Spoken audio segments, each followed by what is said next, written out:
পারবে, বাট এটা ফার্মে কাজ করার একমাত্র এটা এগ্রিকালচার স্টুডেন্টের জন্য। বাট আপনি যদি ওয়ার্ক পারমিটে আসেন, ওয়ার্ক পারমিটে আসলে আপনি একটু ফেসিলিটি পাবেন, আর হলো স্টুডেন্ট ভিসায় ফেসিলিটি, ঠিক আছে। বাট ডেনমার্কে আসলে 18 মাস যে ইন্টার্নশিপ, আমি ইন্টার্নশিপ নিয়ে কথা বলতেছি, তো 18 মাস ইন্টার্নশিপের পরে আপনি মানে ওয়ার্ক পারমিট পেলে তারপর আপনি বাড়িতে যেতে পারবেন, তখন আপনি আবার আসতে পারবেন। তো হ্যালো গাইস, আসসালামু আলাইকুম। আমি আছি মাইনুর আপনাদের সঙ্গে। আপনাদের সবাইকে স্বাগতম আমার এই স্বপ্নের ইউরোপ দা ইনফরমেশন চ্যানেলে। তো আশা করি আপনারা সবাই ভালো আছেন, সুস্থ আছেন, আমিও ভালো আছি। তো আজকে আমি আপনাদের মাঝে খুবই অন্যরকম অন্য টাইপের একটা ভিডিও নিয়ে চলে আসছি। সেটি হচ্ছে আমার পাশে যে ভাইকে দেখতেছেন, সে ডেনমার্কে আসছিল এবং তার ডেনমার্কের টিআরসি কার্ড আছে। মানুষ যেখানে ডেনমার্কে যাওয়ার স্বপ্ন দেখে সেইখান থেকে এই ভাই আমাদের পোল্যান্ডে চলে আসছে এবং আমাদের এই কাপড়ের দোকানে কাজ করতেছে। তো কেন এই স্বপ্নের দেশ ডেনমার্ক থেকে, যেখানে মানুষ যাওয়ার জন্য স্বপ্ন দেখে প্রতিনিয়ত, সেইখান থেকে থাকার পরে তার টিআরসি কার্ডও থাকার পরে সেইখান থেকে চলে আসলো, যে টিআরসির জন্য মানুষ সাধনা করে, যে টিআরসির জন্য মানুষ কত কষ্ট করে, যে টিআরসির জন্য মানুষ কি না কি করে, সেই টিআরসি পোল্যান্ডে আপনার ডেনমার্কের মতন জায়গার টিআরসি পাওয়ার পরেও কেন সে চলে আসলো। তো এই বিষয় নিয়ে বিস্তারিত আমি আপনাদেরকে সবকিছু তার মুখ থেকে সরাসরি শোনানোর চেষ্টা করব। কারণ ভাই আপনারা মানে দেশে থাকে অনেক কিছু মানে চিন্তা ভাবনা করেন বা অনেক কিছু করতে চান, তো আসলে বাস্তবতা কতটুকু সেটা ভাইয়ের সাথে ফিজিক্যালি হয়েছে এবং ভাইয়ের মুখ থেকে সেইগুলো আমি আপনাদেরকে শোনানোর চেষ্টা করব। তো বেশি কথা বলবো না, চলেন মূল টপিকে চলে যাই।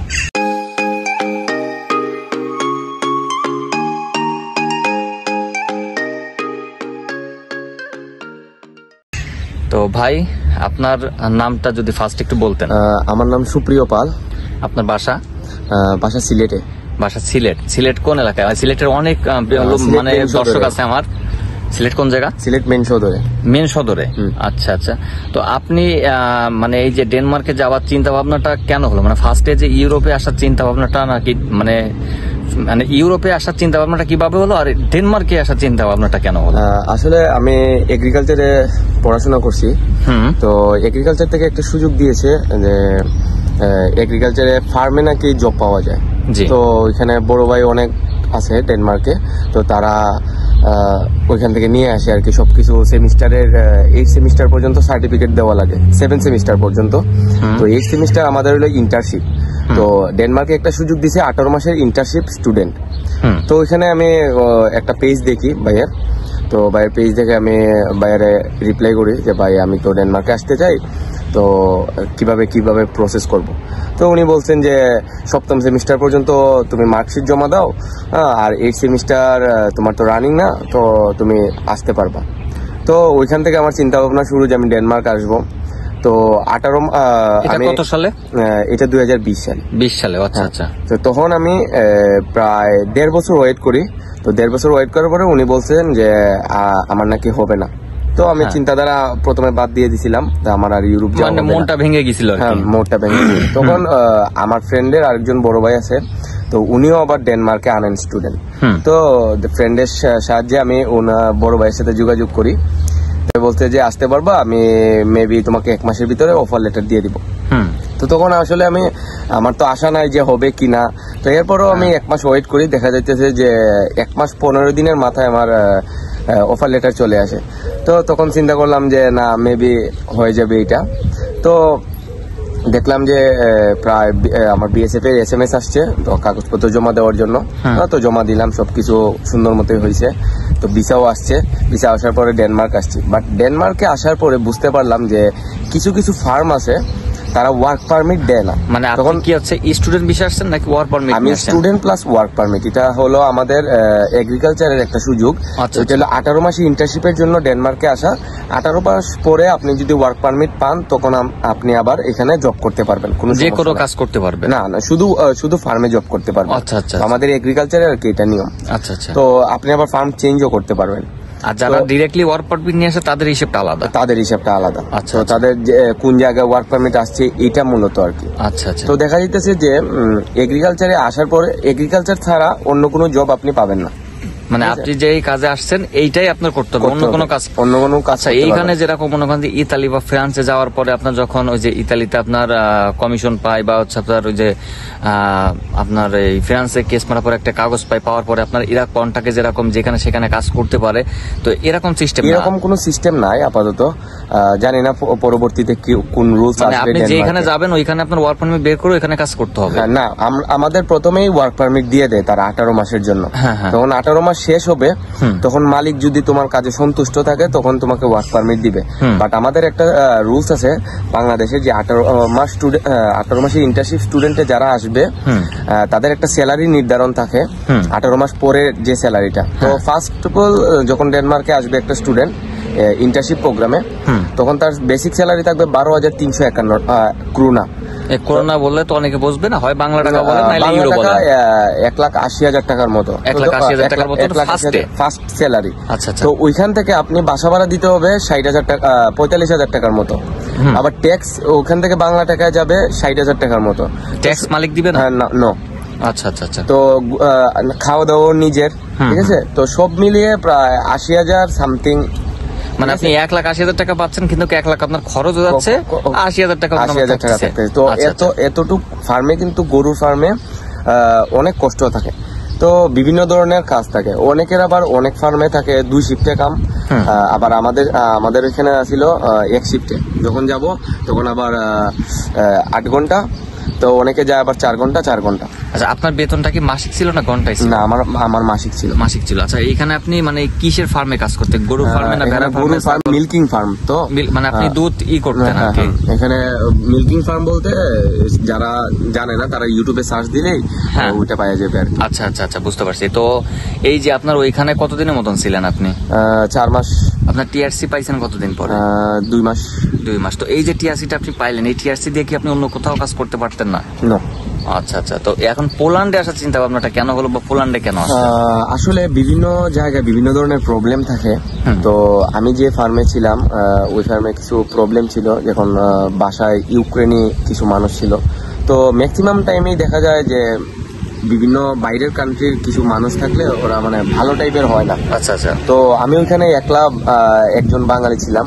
তো ওইখানে তারা মানে তাদের কথাবার্তার ধরন বা আমার সাথে বিহেভিয়ার অতটা ভালো ছিল না।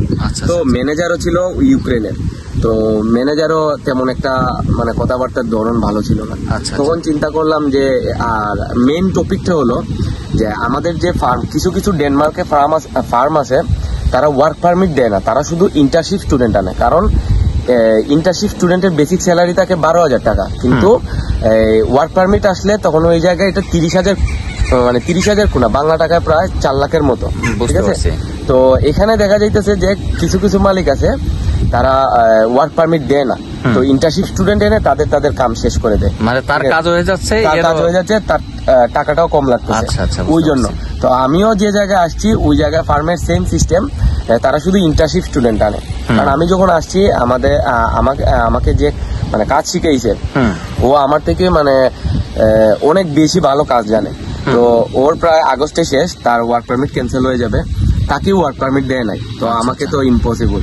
তো আমি এটা নিয়ে গবেষণা করছি যে আমাদের ফার্মে কি ওয়ার্ক পারমিট দেয় কিনা। আমি আবার আমার বসকে জিজ্ঞেস করছি, তো বসে বলছে না, তোমাকে ওয়ার্ক পারমিট দেওয়া হবে না, তুমি কাজ শেষে তুমি তোমার অন্য জায়গায় কাজ করতে হবে বা অন্য জায়গায় দেখতে হবে। তো আপনার পোল্যান্ডে আসার চিন্তা ভাবনা কেন? তো পোল্যান্ডে আসার চিন্তাধারা হলো ওইখানে একটা যে এগ্রিকালচার স্টুডেন্টের যারা ওয়ার্ক পারমিট পাবে তাদের ক্ষেত্রে দেখা যেতেছে যে লাইফটা শাইন হওয়ার একটা সিস্টেম থাকে। বাট আমার ওইখানে যে লাইফটা যে সেটেল করবো মানে এরকম কোনো সিস্টেম নাই। কারণ 18 মাস পর আমি এটা অবৈধ, ঠিক আছে। তখন 18 মাস পর আমি আবেদন করতে হবে, অনেক কিছু করতে হবে, দেন আপনি একটা ওয়ার্ক পারমিট পাবেন। বাট এটা কতটুকু শিওর এটা আমি জানি না। আচ্ছা আচ্ছা। কিন্তু যারা ওয়ার্ক পারমিট পায় তারা আবার কাজ করতে পারে। তো ওই যে বললাম যে অনেক টাকা। তো পোল্যান্ডে আসে চিন্তা করলাম যে এখানে নাকি অনেকে বলে যে টিআরসি কার্ড খুব তাড়াতাড়ি পাওয়া যায়। তো আমি এটা নিয়ে, আমার এক মামা আছে ফ্রান্সে, তো আমি মামার সাথে কথাবার্তা বলি যে মামা এরকম তো পোল্যান্ডে যাও কি ঠিক হবে কিনা। তো মামা বললো যে পোল্যান্ডে প্রায় 6 মান্থ বা 8 মান্থ বা 1 ইয়ার্স এর ভিতরে তুমি যে কোনো ভাবে টিআরসি কার্ড পাবা। তো টিআরসি কার্ড পেলে 1 বছরের মধ্যে আপনি পেয়ে যাবেন।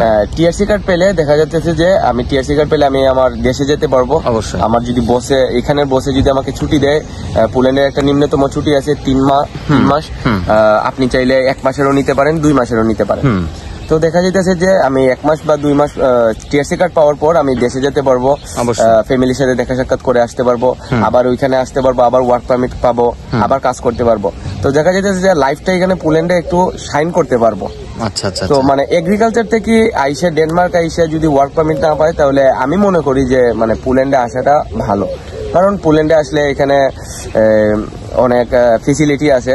তাও যে কোম্পানির আন্ডারে তুমি কাজ করবা ওই কোম্পানি তোমার খাওয়া দাওয়া অর্ধেক বহন করবে। অনেক কোম্পানি আছে ফুল বহন করে, অনেক কোম্পানি আছে অর্ধেক বহন করে, আবার অনেক কোম্পানি আছে টাকা দিয়ে দেয়, এটা আপনার ব্যক্তিগত।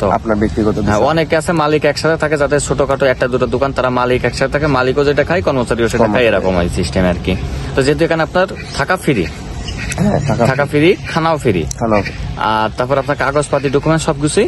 খানা তো অর্ধেক ধরতে গেলে অর্ধেকের একটু বেশি আর কি, মানে 300-350 খরচ হয়, আপনাকে 250 মতন দেওয়া হচ্ছে আপাতত, পরে দেখা গেলো 300 হাজার। যাই হোক, তো এইখানে আপনার ধরতে গেলে খানাও ফ্রি, থাকাও ফ্রি, প্লাস আপনার কাগজপাতি ডকুমেন্টস, ওয়ার্ক পারমিট, আপনার লোক মানে লয়ার উকিল খরচ যা আছে সবকিছুই ফ্রি। তো এইখানে আপনার মনে করেন যে মাস শেষে কেমন অ্যামাউন্ট এসে দাঁড়াতে পারে বা আপনি কেমন টার্গেট করছেন?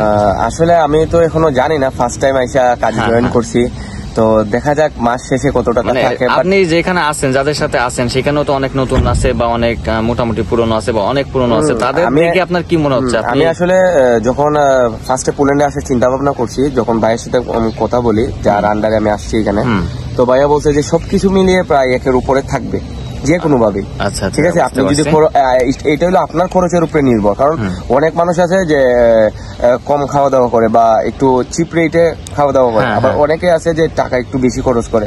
তো তাদের ক্ষেত্রেও মানে এটা হলো আপনার উপর নির্ভর করবে। আপনি চাইলে 1 মাসে 1 লাখ টাকা খরচ করতে পারবেন, আপনি চাইলে 1 মাসে 5,000 টাকার ভিতরে খাওয়া দাওয়া করতে পারবেন, এটা আপনার উপরে নির্ভর করে। বুঝতে পারছি। তো যাই হোক, এক কথায় আপনার এখন হচ্ছে মোটামুটি আপনি পোল্যান্ডে এসে মানে খুশি? হ্যাঁ, আমি অনেক খুশি। মানে এখন ডেনমার্কের থেকে আপনার পোল্যান্ডটা ভালো লাগতেছে নাকি?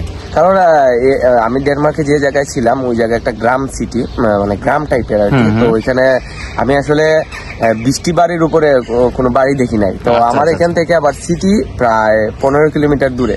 তো সব মানুষেরই ইউরোপ আসে, তো তার একটু ঘুরতে মন চায়, অবশ্যই, বা একটু বেরোতে মন চায়, অনেক কিছু দেখতে মন চায়। তো আমার এখানে জাস্ট একটা অসুবিধা ছিল, যেমন শুক্র শনি আমার বন্ধ, আবার শুক্র শনি বাস বন্ধ। তো আমি অন্য কোনো সিটিতে মানে যাওয়া ইম্পসিবল।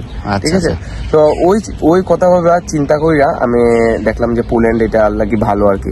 তো কাবাবের শপেও কাম করা ভালো, বা বিভিন্ন শপগুলোতে কাম করা ভালো, সিটির ভিতরে থাকে, তো আপনি ঘুরতেও পারবেন, কাজের পরে ঘুরতে পারবেন, একটা সেফটি আছে। অবশ্যই। তো যাই হোক, আপনার এখন লাস্ট যে মেসেজ, যে ভাইয়েরা মনে করেন যে পোল্যান্ডে আসুক বা আপনার ডেনমার্কে যাক বা ইউরোপে আসুক, তাদের জন্য আপনার যে অভিজ্ঞতা হয়েছে এইটুক থেকে আপনি কি মেসেজ দিতে চান যারা আসতে চায়? যারা ডেনমার্কে আসতে চায়, মানে টোটালি একেবারে ডেনমার্ক হোক, পোল্যান্ড হোক, ইউরোপের ভিতরে যেখানে আসতে চাই, আপনার ছোট একটা মেসেজ যে কি করলে ডেনমার্ক আসলে, যারা ডেনমার্ক আসতে চান তাদের মূলত যারা অনেক কষ্ট করতে পারবেন, বা অনেকে আছে না যে অনেক করতে পারে, অনেক কাজ করতে পারে, তাদের শক্তি আছে বা বিভিন্ন পারবে, বাট এটা ফার্মে কাজ করার একমাত্র এটা এগ্রিকালচার স্টুডেন্টের জন্য। বাট আপনি যদি ওয়ার্ক পারমিটে আসেন, ওয়ার্ক পারমিট আসলে আপনি একটু ফেসিলিটি পাবেন, আর হলো স্টুডেন্ট ভিসায় ফেসিলিটি পাবেন। বাট পোল্যান্ডে আসলে দেখা যেতেছে কিন্তু আপনার টিআরসি কার্ডটা তাড়াতাড়ি হয়ে যেতেছে। ঠিক আছে, বাট ডেনমার্কে আসলে 18 মাস যে ইন্টার্নশিপ, আমি ইন্টার্নশিপ নিয়ে কথা বলতেছি, তো 18 মাস ইন্টার্নশিপের পরে আপনি মানে ওয়ার্ক পারমিট পেলে তারপর আপনি বাড়িতে যেতে পারবেন, তখন আপনি আবার আসতে পারবেন। বাট পোল্যান্ডে দেখা যাইতেছে যে টিআরসি কার্ড পেলে বাড়িতে যেতে পারবেন, আবার আসতে পারবেন, আবার জব পাবেন, কোনো সমস্যা নাই। তো আমি মনে করি যে পোল্যান্ডটা বেটার আর কি। আচ্ছা আচ্ছা। তো যাই হোক, আপনারা সবাই বুঝতে পারলেন এবং দেখলেন। তো ভাইয়ের জন্য সবাই দোয়া করবেন যেন সে এখানে আসছে তার মনের আশা পূরণ করতে পারে এবং তার যে ফিউচার প্ল্যান আছে সেগুলো আল্লাহ তাকে পূরণ করার তৌফিক দান করে। তো আজকে এটাই শেষ করতেছি। এরপরে যদি আপনাদের কোনো কিছু জানার প্রয়োজন থাকে কমেন্টে বলবেন, আপনাদেরকে অ্যান্সার দেওয়ার চেষ্টা করবো। তো সবাই ভালো থাকবেন, আর নতুন হলে অবশ্যই চ্যানেলে সাবস্ক্রাইব করে বেল আইকনটি অন করে পাশে থাকবেন। তো বেশি করে শেয়ার করে দিবেন যাতে আরো 5 জন লোকের উপকার হয়। তো সবাই ভালো থাকবেন, সুস্থ থাকবেন। আসসালামু আলাইকুম।